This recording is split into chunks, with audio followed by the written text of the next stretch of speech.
Welcome, guys, to episode 19 of the Reality Podcast. Make sure you guys hit that subscribe button down below and also ring those bells for all notifications.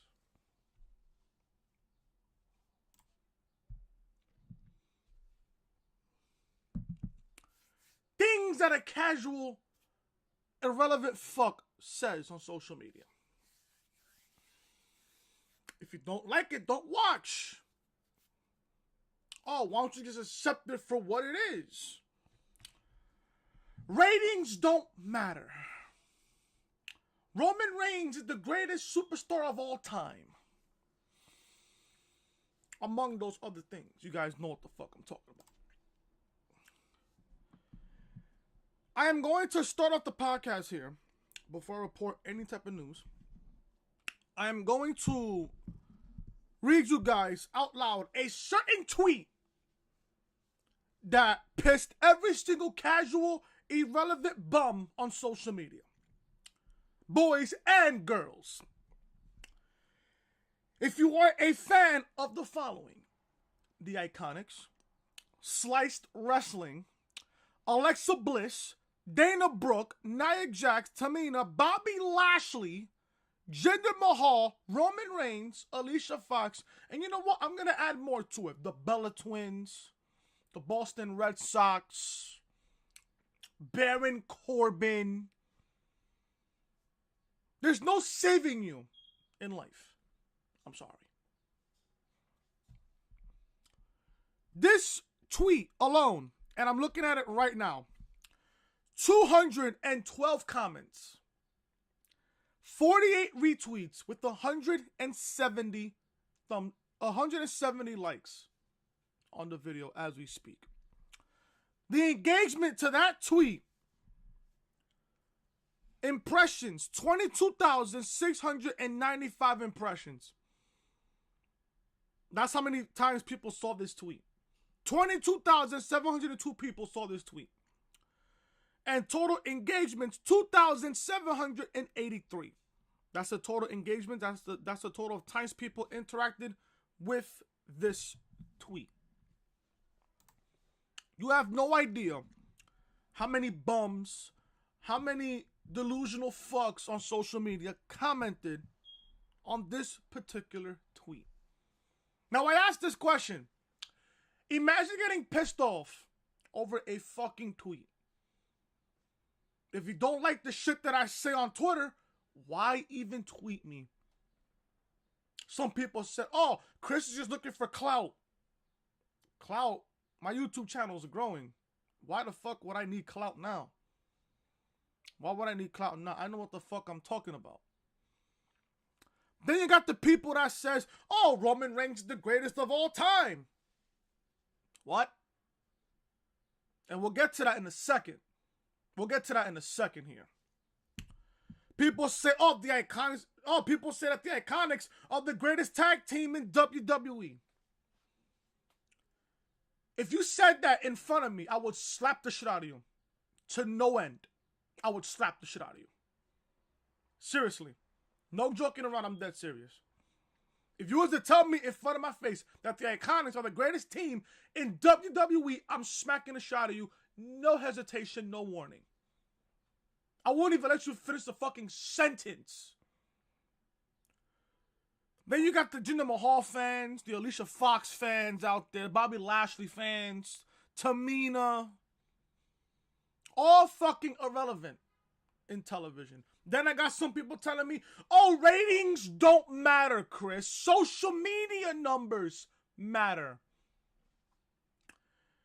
This past Monday night on Raw suffered a 1.9 million rating on the third hour. SmackDown this past Tuesday on the second hour suffered a 1.8 million. I tweeted this as well. And I said this. Raw, 1.9 million viewers. SmackDown Live, 1.8 million viewers. To the casual idiot on social media, they will say ratings don't matter. Social media numbers matter. Ratings do matter. I feel bad for the people on Fox when SmackDown gets moved there in October on Friday nights.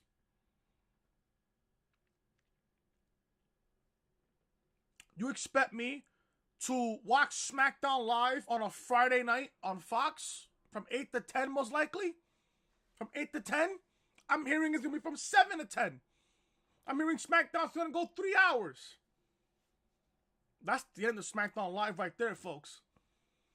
And to all the casuals out there that thinks that Roman Reigns is the greatest of all time, Roman Reigns is slowly killing SmackDown Live, and you don't even know it. And you don't even fucking know it. To all the bums out there, and let me give this some advice to people that are watching this video. If you want to be a content creator, if you want to be a YouTuber and stuff like that, just remember, haters will always be watching. Haters will always be the first kinds of people to watch. It's true. It's true. Now, going back to the tweet, to the pinned tweet, if you guys want to go on my Twitter account, go to my pinned tweet. You will see all the casuals, all the bums, all the people that live in their mother's basement, depending on fucking unemployment, that can't get a real job, all the people that are straight virgins that can't get a girlfriend in real life. This is what I gotta say to you. Suck my dick. Suck my dick. Suck my dick. That's all I'm gonna say to you. You wanted my attention, you're not gonna get my attention. These are the kinds of people that crave attention in real life because they can't get attention outside of social media. So what they do, they just go on their Twitter like the keyboard warriors and they just tweet whatever the fuck they want to tweet. If people can't get mad over the truth, there's no saving you. There's no saving you. I don't know what to tell you at this point. People are still tweeting me to this second. People are still tweeting me to this second. People are still tweeting me to this second. As you guys know right now, I'm going to just block this certain person because the simple fact that he's a fucking irrelevant bum. I'm telling you. And you guys think that what I said about stupidity is not a joke. Stupidity is everywhere. There's no escaping it. You can't stop it. Yeah, I'm wrong for speaking the fucking truth. Yeah, I'm wrong for speaking the entire truth. If you can't handle the truth, don't be on social media. Don't follow me on Twitter. Don't follow me on Twitter. I even tweeted this also. I even tweeted this as well. Sometimes you need to be negative to make a statement. The truth hurts, doesn't it? The truth hurts, people, doesn't it? When I say that Roman Reigns is not the greatest of all time, he's not the greatest of all time. And let me ask you guys this question. What the fuck has Roman Reigns done since the Shield broke up the first time? What has Roman Reigns done that really caught your attention? The only part that I can think about that Roman Reigns did really well on was the match against Brock Lesnar back at WrestleMania 31. That was his best match as a singles competitor. That was his best match. And I'm going to sit here and be upfront with you. I'm going to sit here and be upfront with you guys here, as I always am. Roman Reigns does not move the needle. Roman Reigns will never, ever move the needle. What do you want me to say? What do you want me to say about Roman Reigns? The character, Roman Reigns. There's a difference between the character and a person in real life. There's a difference. Yet these plebeians, these cretins, these fucking idiots on social media can't even tell a difference between black and white. They can't even save themselves out of a fucking paper plastic bag. Same thing goes for creative. Creative can't even book themselves out of anything, let alone a fucking plastic bag. But seriously, I'm going to ask you guys a serious question here. What has Roman Reigns done in the past 5 years that has caught your attention? And like I said, the only time that Roman Reigns caught my attention was the match against Brock Lesnar back at WrestleMania 31 in Santa Monica at Levi Stadium. Like I said, that was Roman's best match. Ever since then, it's the truth. Roman Reigns, when Roman Reigns' career ends, will he be considered as the greatest of all time? No. No. And I'll tell you why. For all you Roman Reigns cocksuckers out there, I'll tell you why. You guys think that Roman Reigns will ever get over? I've said this on Twitter multiple times on Twitter. Especially yesterday, when I was talking to my boy Draco on Twitter. Shout out to you if you're watching, bro. And DJ Storms too, shout out to you. Shout out to everybody else in both group chats. Shout out to all of you. I said this on Twitter and I triggered somebody immediately. Isn't it fishy how Roman Reigns got leukemia in October, had to relinquish the Universal Championship, and then comes back right around what? Mid to end of February? Fishy. Roman comes back just 4 months later. 5 months later, he comes back. He comes back just in the nick of time before WrestleMania. I find that fishy. Now, there were reports going around that said, that Roman needed to have, oral treatment. He didn't need to go through chemotherapy. Let me say this now. If Roman Reigns had chemotherapy, that would have possibly ended his career. He would have had all his hair loss. He would have lost a whole bunch of muscle tone. That would have possibly ended his career. Factual. Complete factual. Nothing but facts there. If Roman Reigns had chemotherapy, most likely that leukemia situation would have ended his career. Or should I say Joe NOI's wrestling career. Roman Reigns, the character Roman Reigns, gone. Gone. Now, I'm going to say this now. I don't wish cancer upon anybody. I've had people who've lost people with cancer. I've even had somebody who died from cancer. Cancer's no joke. I'm going to sit here and say that. But it's fishy how Roman Reigns came back after 4 months. Looks the same. Just in time. Comes back just in the nick of time before WrestleMania. I find that fishy. And it would have been even more fishy if Roman Reigns, after WrestleMania, decides to go after a world championship. Oh, yeah. At that point, Roman Reigns, or should I say, Roman Reigns was over when he came back. Just for one night, he got over. But I just saw Roman Reigns every single week with the Shield, that fast lane, and WrestleMania with the match, with that boring-ass match against Drew McIntyre. People got sick of Roman Reigns already. People got sick already. And I say this now. It's okay to boo Roman now. It's okay. If you're a smart fan, it's okay to boo Roman. It's okay to boo him. I never liked Roman as a singles competitor, and I never will. And at this point, if Roman Reigns was to turn heel, guess what? It's too late. It's too late. Think about all of the all-time great superstars from back in the day that turned heel.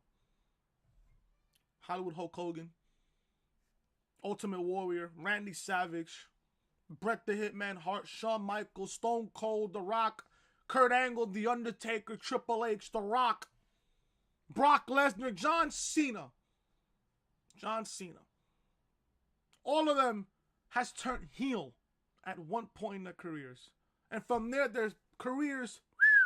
You can put Batista, Randy Orton in there, Ric Flair. In my honest opinion, Ric Flair is one of the greatest heels of all time. One of the greatest heels of all time is the Nature Boy Ric Flair. Look how much of a difference somebody's career can make just by turning heel. Joining the dark side. If Roman Reigns was to turn heel, it's too late. And I said this to myself last night before I went to bed. There were 2 instances that Roman Reigns could have turned heel, and it could have been a big, big thing. Number one. This year's WrestleMania, Roman Reigns beat Drew McIntyre. Rollins won the Universal Championship.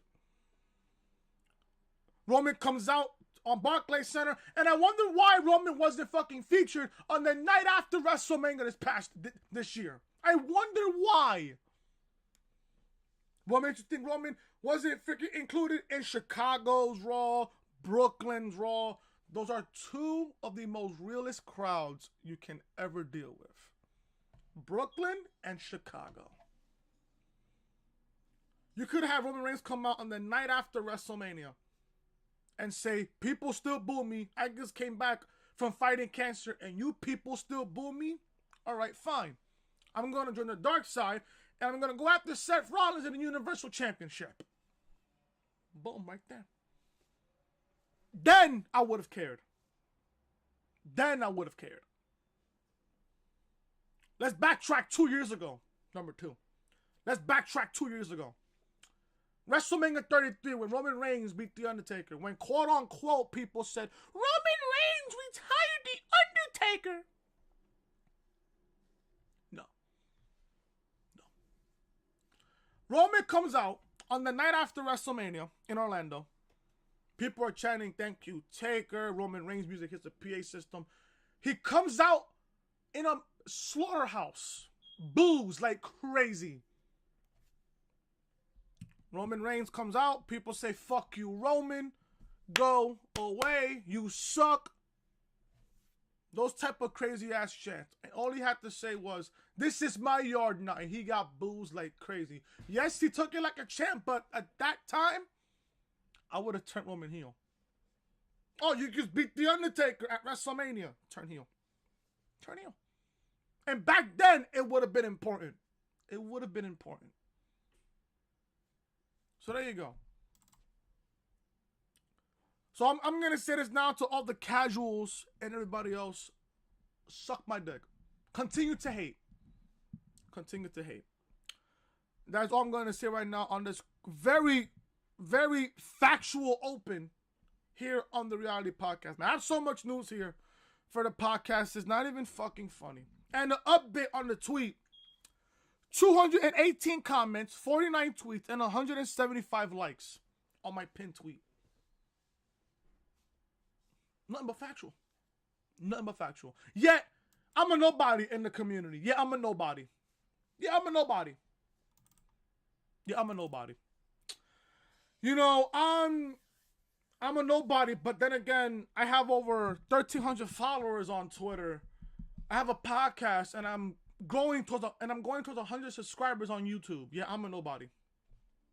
Have my own apartment, but then again, I'm a nobody. I work as a security officer in Yankee Stadium, in the most expensive baseball stadium in the country. Yeah, I'm a nobody. So, we're going to begin here with the podcast. I mean, if you guys don't know who I am, I mean, obviously you guys should know who I am. I am your boy, Chris. Thank you guys so much for tuning back into the channel. On this Friday, May 3rd, 2019, thank you guys so much for tuning back into the channel. If you guys enjoyed the content I've been giving you guys this week, if you guys enjoyed the podcast, hit that thumbs up, leave a comment down below. And if you guys are new to the channel, hit that subscribe button down below. Ring those bells, guys, for all notifications. Check out Throwback Thursday yesterday. King of the Ring 1998 review and results video Throwback Thursday. The greatest Hell in a Cell match of all time. In my honest opinion, I went complete in depth of every single thing that happened between Mick Foley and The Undertaker. Link to this video will be in the annotation above on the upper right hand corner of your screen. Check out NXT review. The NXT debut of Kushida. I think Kushida is going to be a really good superstar in NXT. He's got a bright future ahead of him. Link to NXT review will be in the annotation above on the upper right hand corner of your screen. Check out SmackDown review. SmackDown was just boring this past Tuesday. WWE Creative is at its all-time worst. I know, right? 1.8 million viewers on the second hour of SmackDown Live. Link to this video will be in the annotation above in the upper right corner of your screen. But ratings don't matter to the fucking casuals and the fucking bums and all the fucking irrelevant fucks on social media. Ratings don't matter though. They do. Raw review is up on the channel right now. Alexa Bliss announces the Raw side for the Money in the Bank ladder match. This video will be in the annotation above in the upper right hand corner of your screen. This is the official home of the reality podcast right here on YouTube. So make sure you guys are connected with me on social media. Twitter, your boy Chris183. Instagram, your boy Chris_WB. And Snapchat, Chris Most Hated. And if you guys are new to the channel, hit that subscribe button down below. Ring those bells, guys, for all notifications. Now, let's begin here with this particular part of the podcast, with the news. I don't know how you guys feel about Lio Rush. I really don't. But Rebby Hardy, the wife of Matt Hardy, roasts Lio Rush, the mute man himself, and says, and I quote, "He's a bitch." Yeah, people on social media are saying, who is Rebby Hardy? She's a fucking savage. That's who she is. Lio Rush has a fair amount of backstage heat on him. He seems to have taken a few wrong moves in the company and has resulted in him being moved out of the main roster. He didn't tell Mark Henry the truth about having heat either, and that's a shame because the World's Strongest Man could certainly lend a helping hand. Now it looks like Lio Rush has inked Rebby Hardy as well. If you're familiar with Matt Hardy's wife, then you know how she isn't one that you ever want to upset. Factual. Queen Rebecca tweeted out, "He's a bitch." End quote. He's a bitch. End quote. In regards to a post she put out saying that Lio Rush is trash, she also said, "Fuck that guy," which is short and sweet as well. But it sure says a lot. Lio Rush is a nobody. Lio Rush is a nobody. Listen, listen, don't get me wrong. Don't get me wrong here. The simple fact that when they put Lio Rush and Bobby Lashley, I'm like, you know what? I'm going to give this a chance. That didn't even last a month. I got tired of it after 2 weeks. When he kept saying, Lashley. I got tired of him. Immediately. I started to mute the channel. Immediately. I muted him immediately. That's how he got the name from me, the mute man. Lio Rush is nothing but irrelevant to me. I don't care. They should have put him as a superstar, but why put him as a manager? Why put him as a manager? I heard all these great things about, Lio Rush is great in the ring and everything else. You're gonna put him with Bobby Lashley? It's just stupid there. Just retarded there. Speaking of news here, speaking of NXT here, location of the next NXT TakeOver event has reportedly been revealed. Damn, do I miss TakeOver. My God. NXT went through their entire TV tapings last night, and although they hyped an event for June 1st, they didn't reveal what city it would take place in. This is rather interesting, seeing how people need to be able to know where events are to buy tickets. The next TakeOver card is looking stacked, which I don't even know about, but this is according to the news here. But there is always room to add another match if they so desire. This didn't answer the question about where the next NXT TakeOver event will be held. The previous thinking was that the next TakeOver event would take place in San Jose, but that doesn't seem to be the case at all. The Saudi Arabia event on June 7th changed that around, so the NXT TakeOver event is on June 8th is no more. Brad Shepard reports that the next NXT event on June 1st will be a long way from San Jose.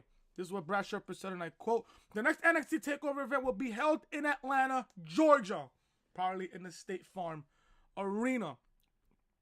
Now, yes, they did end the tapings for NXT. They ended the tapings.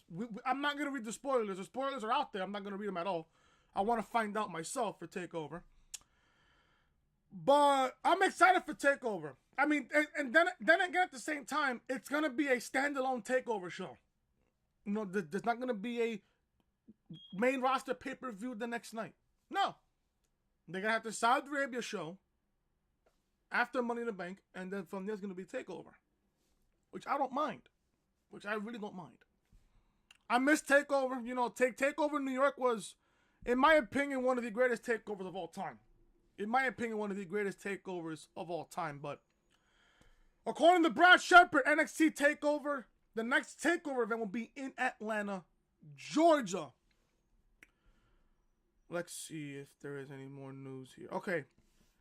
WWE's record low ratings could dispute AEW's plans for a TV show. I don't know what does the company's record low ratings have to do with AEW, but it's in the news here.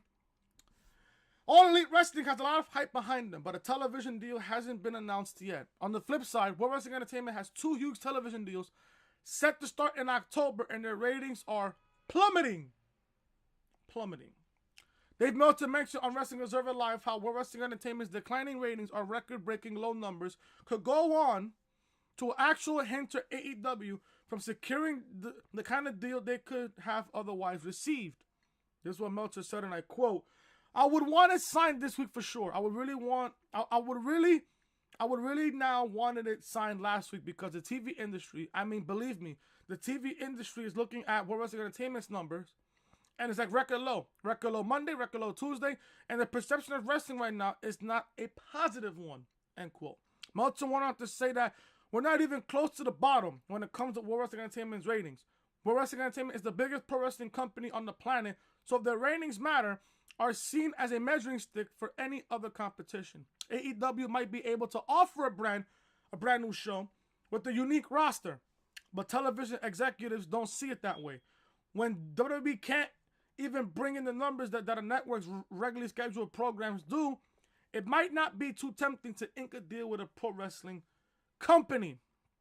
All Elite Wrestling television plans might have already changed a bit because the Tuesday Night Dynamite name could be of use once again. Therefore, if AEW is going to sign a television deal, they might want to do it very soon before whoever they're talking to gets cold feet. I think, in my honest opinion, if I'm AEW, I would just wait another 2 weeks, another 3 weeks, see what happens there. I mean, it's a long shot that Raw and SmackDown ratings can go up. It's a long shot. It's a Hail Mary. But if I'm AEW, I would get this TV deal done before Double or Nothing. I would even get this signed the week of Double or Nothing or the weekend of Double or Nothing. They could announce it during StarCast. On May 24th. They can do that before. But if I'm AEW, I wouldn't be nothing to worry about because AEW's roster looks 10 times as better as the main roster is. It's 10 times as better. So that's something I wouldn't worry about. If I'm Cody and the Young Bucks, I wouldn't be too worried about a TV deal going to AEW. I wouldn't really be too worried about that whatsoever. Brock Lesnar. There's news on Brock Lesnar. Now, I'm going to get to the Jon Moxley news in just a second here, and in my opinion on it. Why Brock Lesnar is really retired from UFC. Now, Brock Lesnar will be returning to a WWE ring in Saudi Arabia on June 7th, but the same is not true at all for the UFC's Octagon. Dana White said that Lesnar is retired now, but it might not be all that simple. The Wrestling Observer Newsletter noted that Brock Lesnar simply had a number that UFC couldn't guarantee.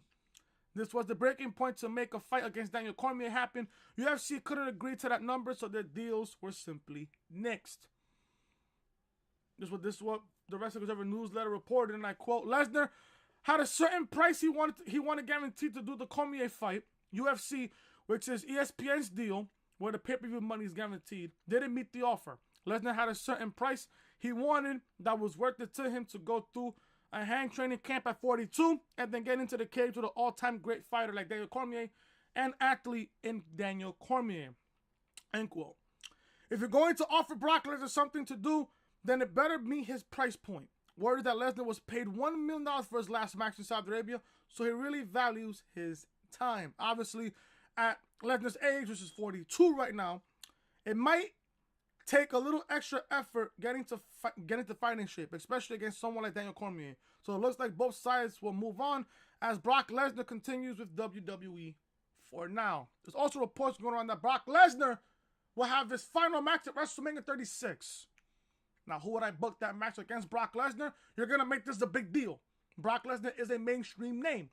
If I was to book one superstar against Brock Lesnar for WrestleMania 36 in his final match, so you could do either Lars Sullivan, which I don't really see why.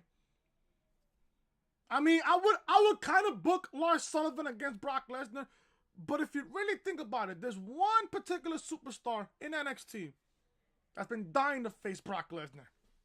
Matt Riddle. Matt Riddle. If you was to get a Matt Riddle versus Brock Lesnar match at WrestleMania and you have Matt Riddle submit Brock Lesnar, that's a big deal. That's a pretty big deal.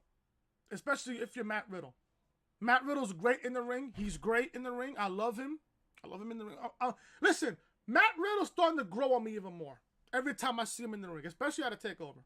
Especially at a takeover. I would book Brock Lesnar against Matt Riddle at Tampa next year for WrestleMania 36. That's exactly what I'm doing. That's exactly what I would do for next year's WrestleMania in Tampa. Now, let me go find this Jon Moxley news because everybody has been tweeting about it. Everybody has been going crazy over this Jon Moxley deal.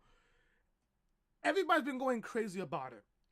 And if I can find the news here, if I can find it. Here we go. Jon Moxley expected to start working for several indie companies very soon.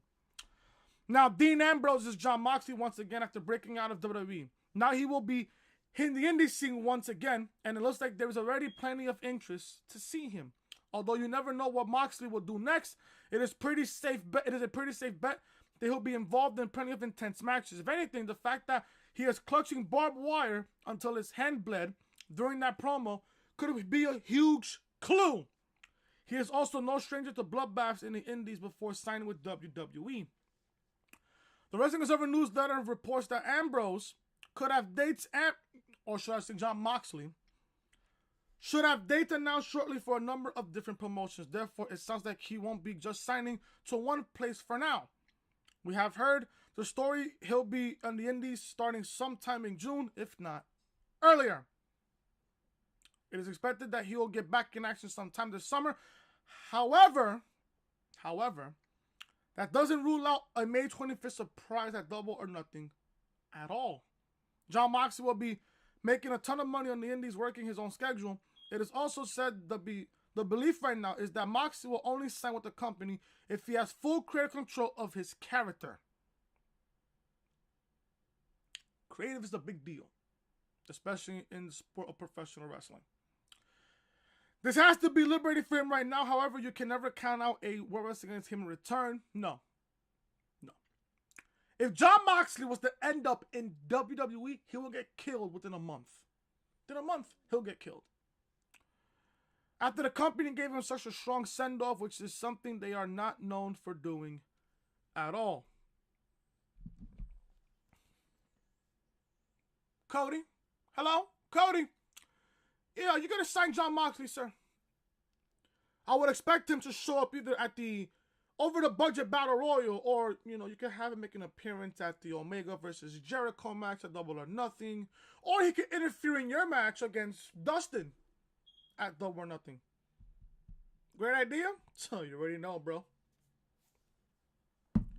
I would have Jon Moxley show up at either the over-the-budget Battle Royal, Omega versus Jericho, have him interrupt Omega versus Jericho, or you can have him show up at the Cody versus Dustin match at Double or Nothing. At that brother versus brother match at Double or Nothing. There's no other wrestling promotion he can go. Impact? No. Ring of Honor? Possibly. New Japan? Possibly. AEW? I can certainly see it. If you watch the promo, when he was walking, I had 2 dice. The 2 and the 5. What does that tell you? Double or Nothing, May 25th. Las Vegas. Just saying. Oh, what else can I pull out here? Okay. Brock Lesnar, there's also on Brock Lesnar as well. Brock Lesnar reported expected to return sooner rather than later. WWE has a lot to worry about when it comes to the television contracts because they are pulling ridiculous low ratings right now. Yet to the fucking casuals, ratings don't matter when it does. Where Wrestling Entertainment has a few big names that they can call on, and it appears that they might just need to bring out the big guns to stop this rating slump. Brock Lesnar might not be fighting for UFC again, but he'll be getting back in the ring for the World Wrestling Entertainment on June 7th Saudi Arabia event. This likely means that he'll be making a return soon. Brad Shepard reports Brad Shepard reported on Twitter that Brock Lesnar has worked something out with Vince for a much better deal than he had before. This is despite McMahon obviously knowing that UFC is no longer an option. The thinking is that they need Lesnar back much sooner rather than later to help with this ratings crisis. This is what Brad Shepard reported on Twitter. According to a source in World Wrestling Entertainment, Brock Lesnar worked something out with Vince for a much better deal than he previously had believed to be related to the dates and for money. With ratings tanking, Brock is expected to return sooner rather than later. From the sounds of it, World Wrestling Entertainment is enlisting in Brock Lesnar's services once again to help them bring in attention. Let's hope that it works because World Wrestling Entertainment could use all of the viewers they can to get right now. You know Vince is going to call out a Brock Lesnar, a John Cena, an Undertaker, a Goldberg. For one, I'm hearing a Goldberg for Saudi Arabia. You do realize after Money in the Bank, they have 2 weeks to build. You do realize that they have 2 weeks to build for Saudi Arabia. They're not going to get this done. Yes, I will be covering the Saudi Arabia show. I will be covering that show. I will be covering that show. I don't give a fuck what anybody says. People will tell me, Chris, don't cover the show. I'm going to cover the show. I'm going to cover the show. I want to cover Double or Nothing, but if I got to order the pay-per-view, I'll watch Double or Nothing. I'll give you guys a review on the show. Simple as that, but Vince is not going to pull out all the big guns to improve the ratings. And then after they're gone, what's going to happen there? It's going to plummet again. It's going to plummet yet again. All right, let's see what else I have here on the news here. I mean, I've seen this type of news already, but then again. Okay. Lars Sullivan. There's news on Lars Sullivan. Lars Sullivan not banned from doing extremely dangerous move in WWE. Now, Lars Sullivan finally made his World Wrestling Entertainment main roster debut after months of waiting for the Freak to show up. He surprised a lot of people in the process by nailing a diving headbutt in his industrial assault to make his presence from the main roster. This upset some fans. The diving headbutt is often thought as of a much too dangerous move in today's wrestling world that has caused injuries too far and far too many concussions. The move was also created lasting problems for people who used it, like the case of Daniel Bryan and Chris Benoit. Sullivan stopped using that diving headbutt, which made some people happy because they figured that World Wrestling Entertainment told him to stop doing it. That is not the case, as the Wrestling Observer News Letter stated. And this is what they reported. And I quote, Lars Sullivan has not been banned from using the diving headbutt, but the decision from the top is that he should only use it for special occasions. They did the same thing for Ricochet when they told him to stop doing the 450.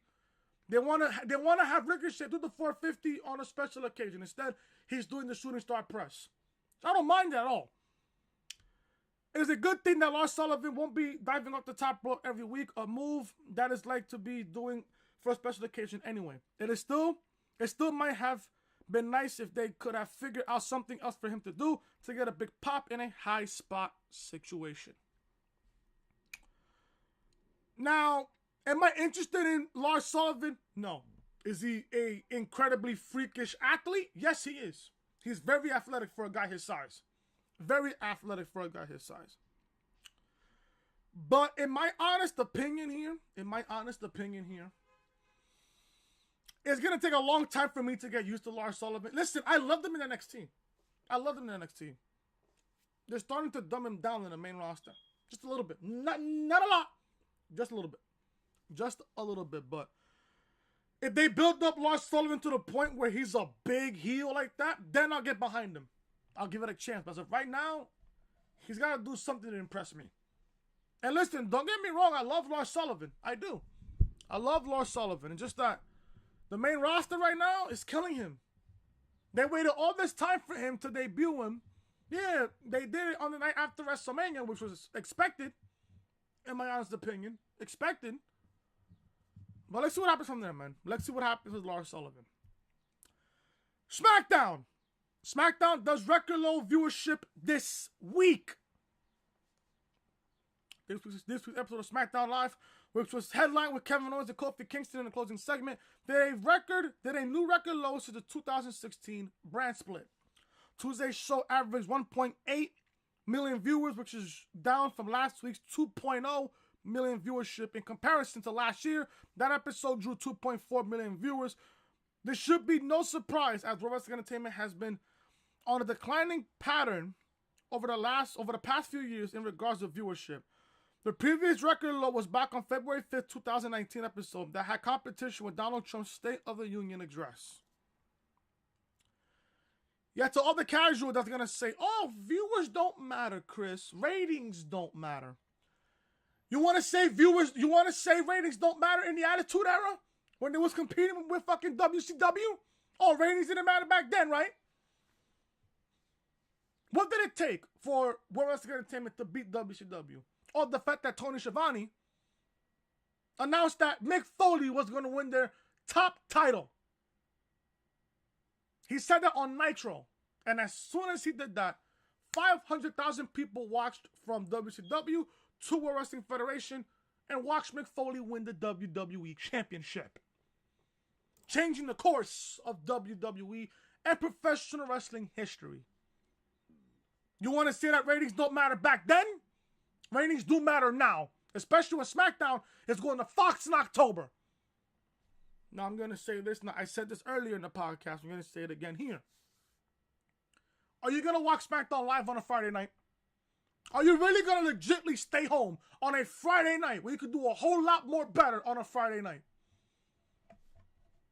So you'd rather stay home on a Friday night watching SmackDown Live on Fox rather than go to a party, go on a date, go to the movies, go out with your girlfriend, go out with your boyfriend, spend time with family, getting some pussy, getting drunk, going out, having a good time. Seriously, ask yourself that question. Ask yourself that question. I don't know what to tell you people. I really don't. But people say, oh, ratings don't matter. If ratings don't matter, then don't watch the product. You're not watching the product right.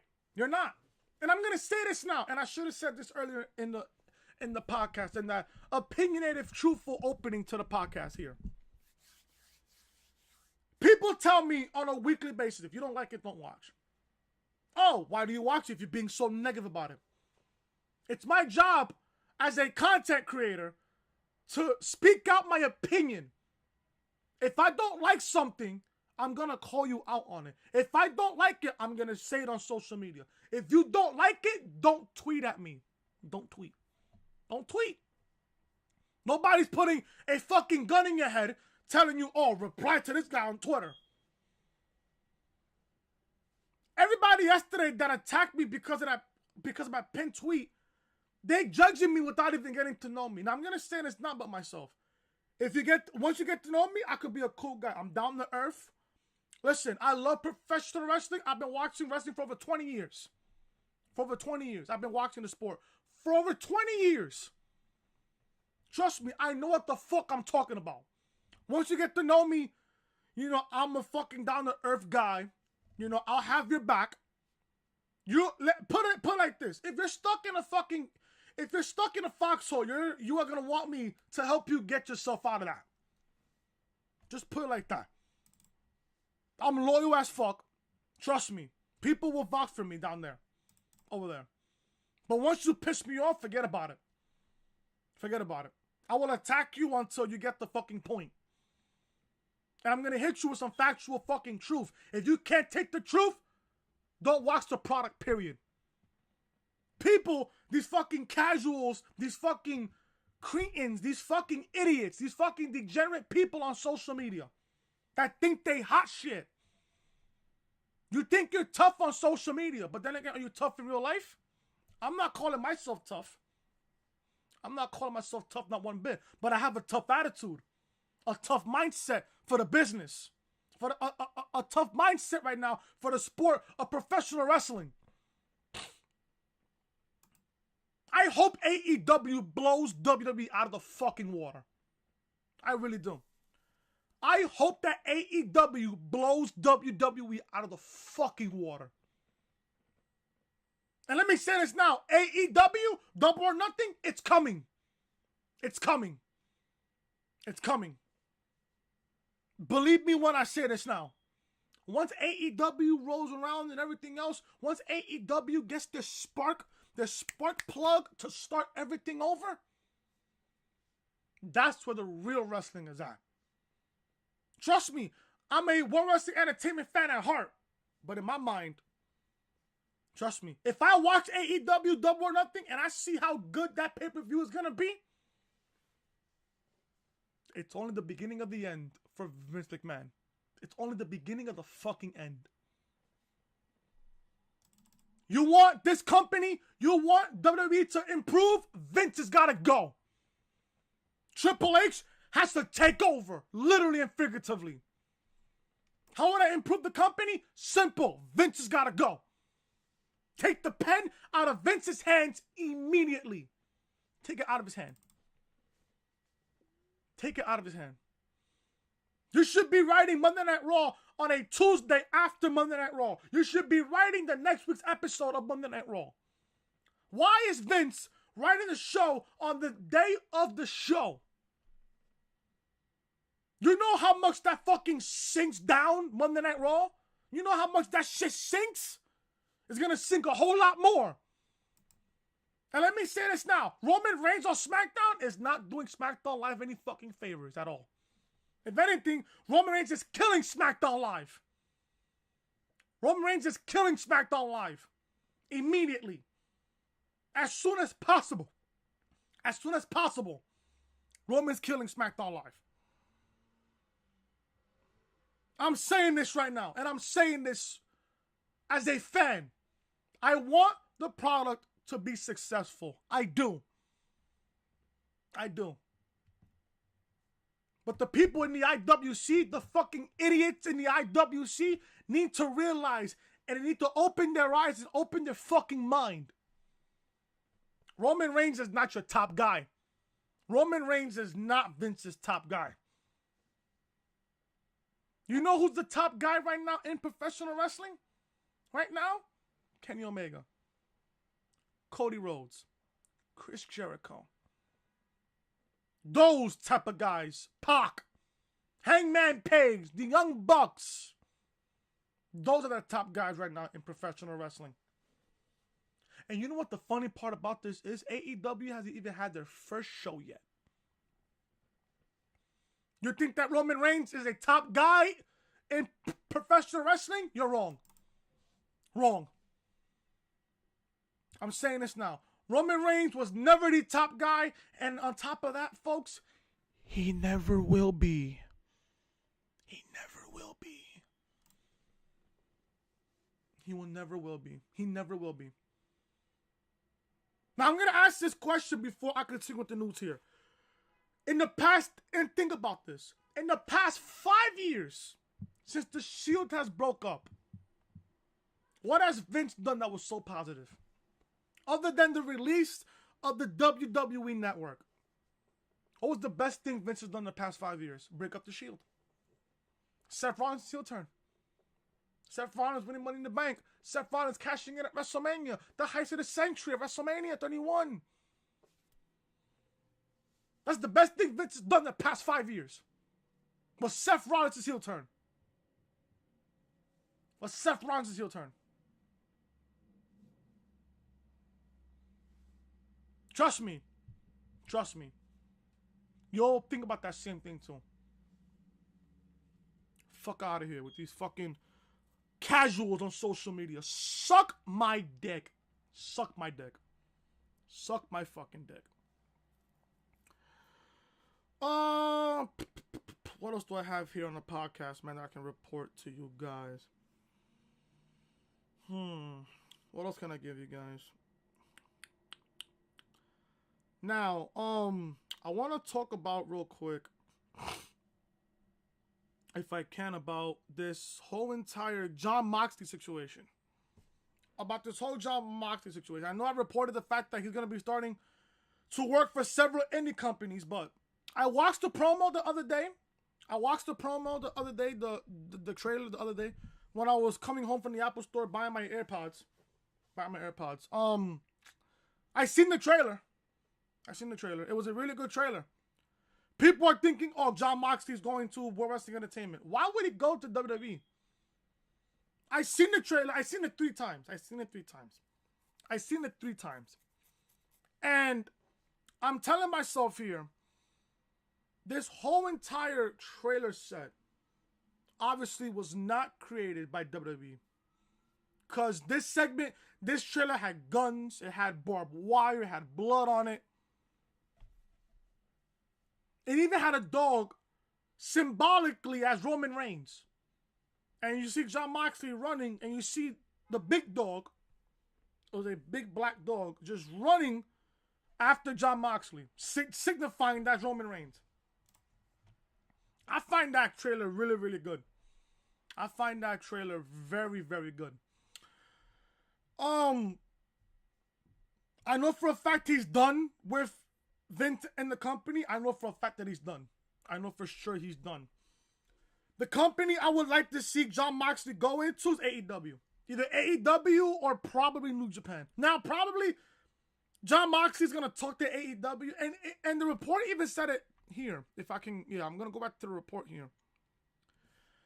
It says here, Jon Moxley will be making a ton of money in the indies working his own schedule. It is also said, the belief right now is that Moxley will only sign with a company if he has full creative control of his character. So obviously, Jon Moxley's going to go not only where the money's at, if they're going to give him full creative control of his character. Remember when Vince and Triple H tried to get Kenny Omega, the Young Bucks, and Cody Rhodes coming on into World Wrestling Entertainment? They said no. You want to know why? Creative control. Vince didn't want to give Kenny. Vince didn't want to give the Young Bucks. Vince didn't want to give Cody creative control. Now, JR said it at best. When it comes to a superstar, it's either cash or creative. The two C's. Either cash or creative. I'm telling you, so many superstars in WWE is pissed off because of how they're being creatively booked. The Revival, Sasha Banks, Luke Harper, among others, that I feel bad for.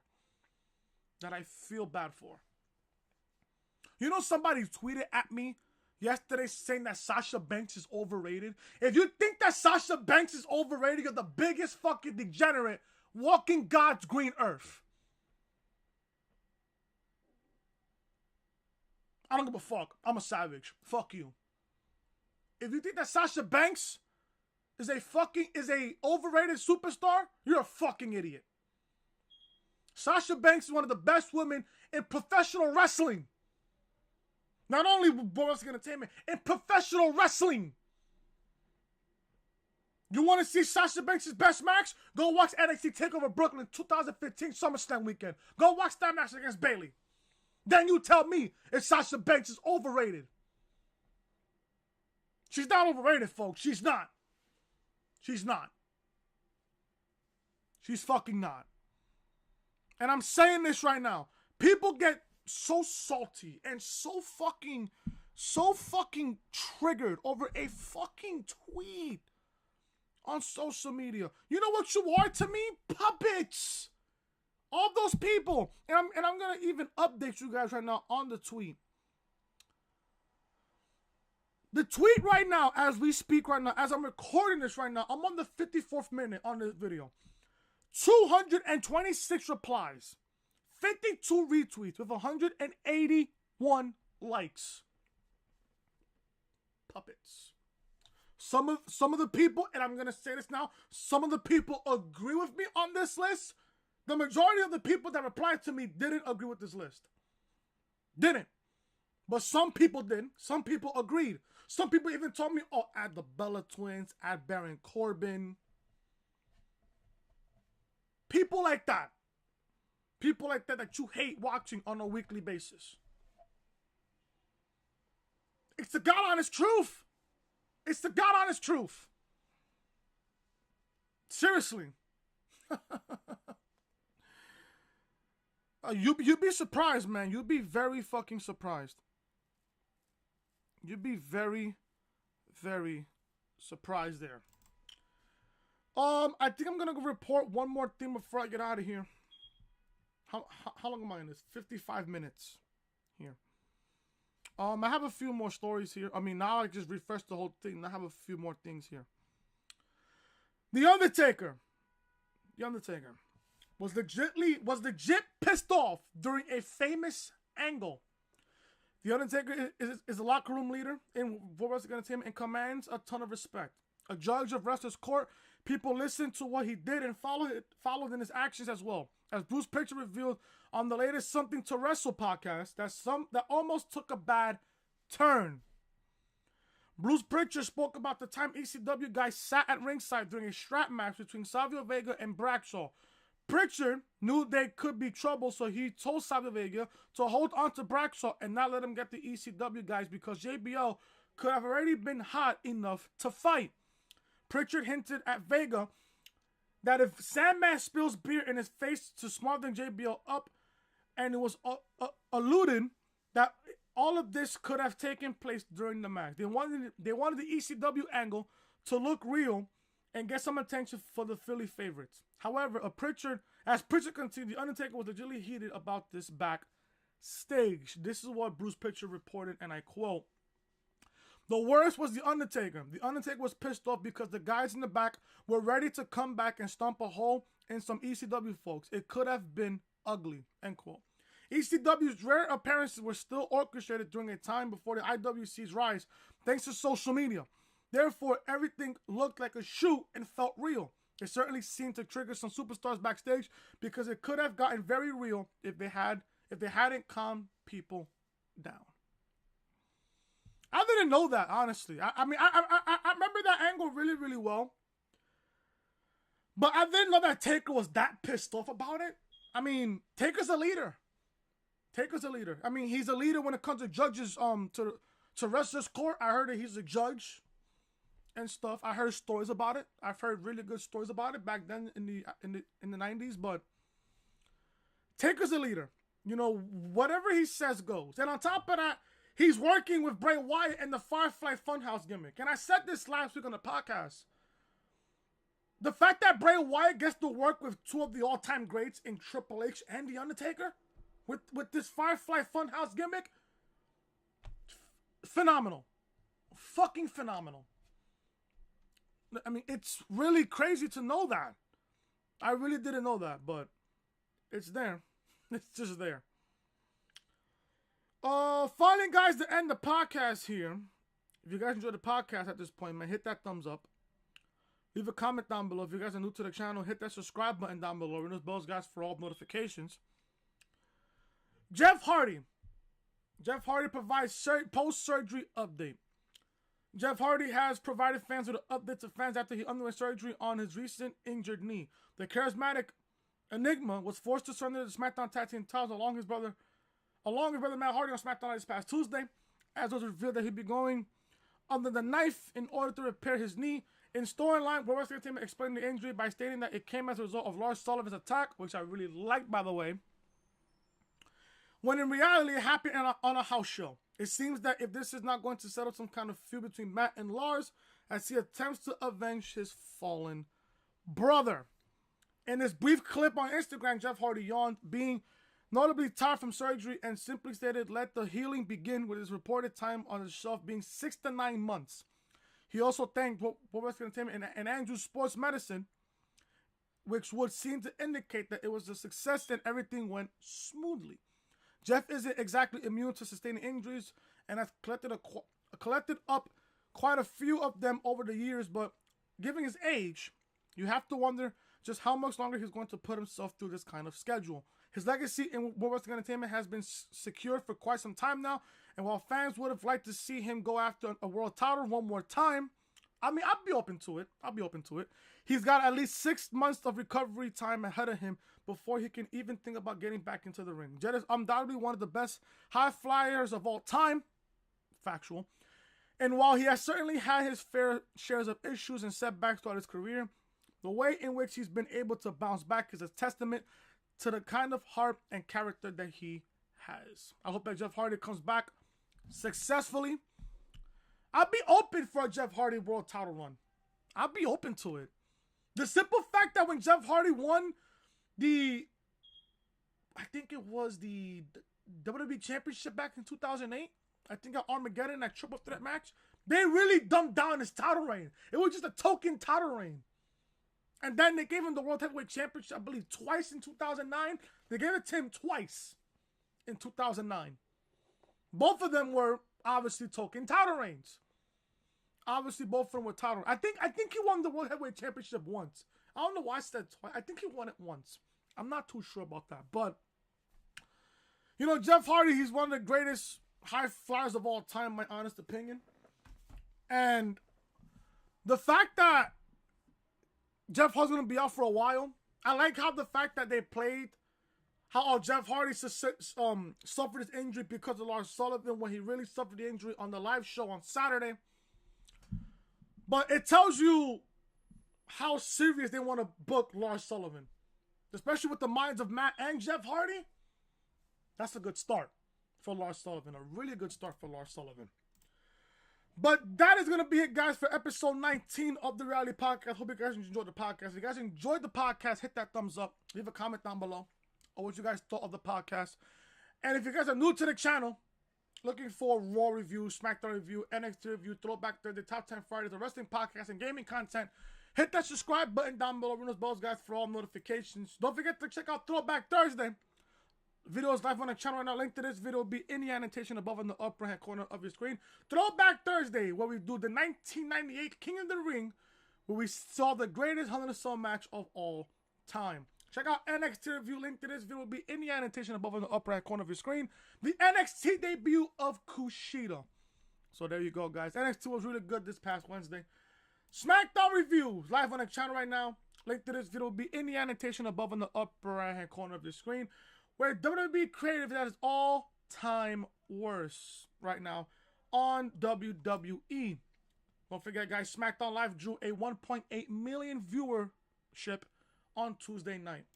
Monday Night Raw review live on the channel right now. Alexa Bliss announces the Raw side for the Money in the Bank ladder match. Link to this video will be in the annotation above in the upper hand corner of your screen. Raw suffered a 1.9 million viewership rating this past Monday. Yet to the fucking casuals, viewers, fucking ratings don't matter.